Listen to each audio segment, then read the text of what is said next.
Hi everyone, I'm Katie with Friends of Great Salt Lake, and today I'm going to be showing you how to build your very own spider web as part of the Antelope Island Spider Festival. This is a really fun project because you just need a few simple materials and you can be as creative as you want to.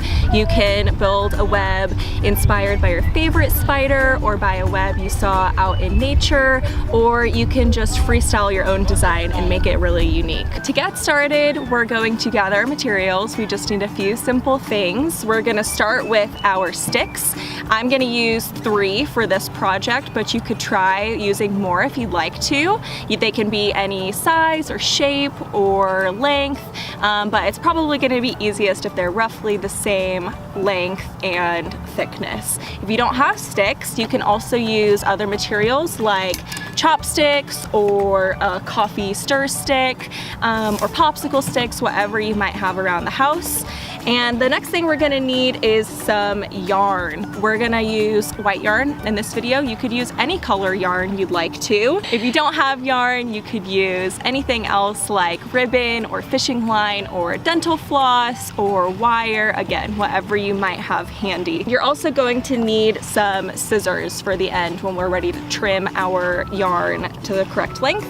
If you'd like to add some additional elements to your web, you can do that too. You can add some beads or some pipe cleaners or some paper cutouts to add details like a bug that's been trapped in the web or a spider that's waiting in the web for its next meal. So get as creative as you'd like to.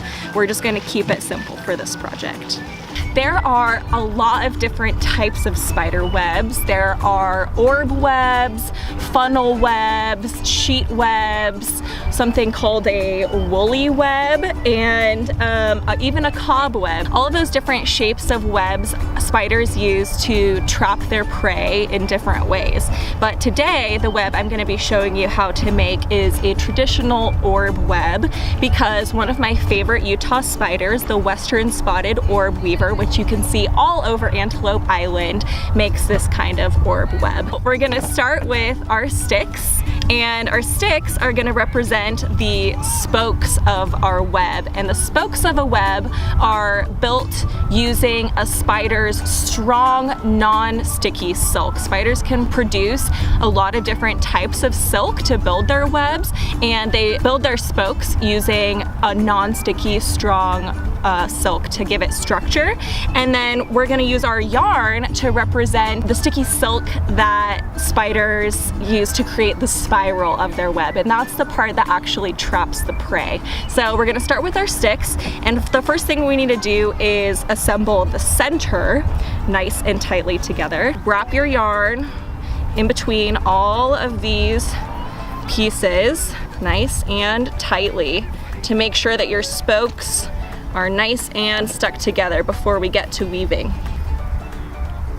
So we're just trying to get in between all of these sections of our spokes to make sure that they're kind of mostly evenly spaced. When you feel like it's pretty solid together, it doesn't need to be perfect, but when you feel like you've gotten in between all of them, then you're ready to start weaving your web using our sticky spiral silk. So you're gonna take your silk and go around each of these spokes, and as you go around each spoke, you're gonna make a little loop around it. So you loop and then continue on to the next one, and just make your way all the way around just like spiders do. They go all the way around each of the spokes until their web is complete.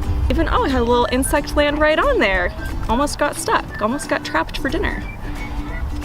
Again, you can make it as perfectly even, as tightly wound, or as open as you want it to be. Western spotted orb weavers, their orb webs are usually a little bit more open and kind of imperfect and wonky, so that's kind of the style that I'm gonna do here. If I was a spider doing this, I would be exhausted. So once you get close to the end of your sticks, of your spokes, you can start to think about where you want to end your spiral and where you'd like to tie it off.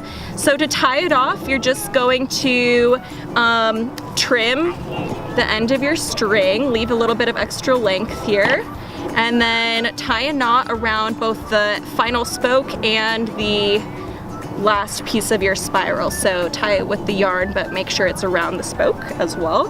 And you can give it like a little double knot, make sure it's nice and secure. And there you go. And if you want to, you can also add in a little loop at the top here.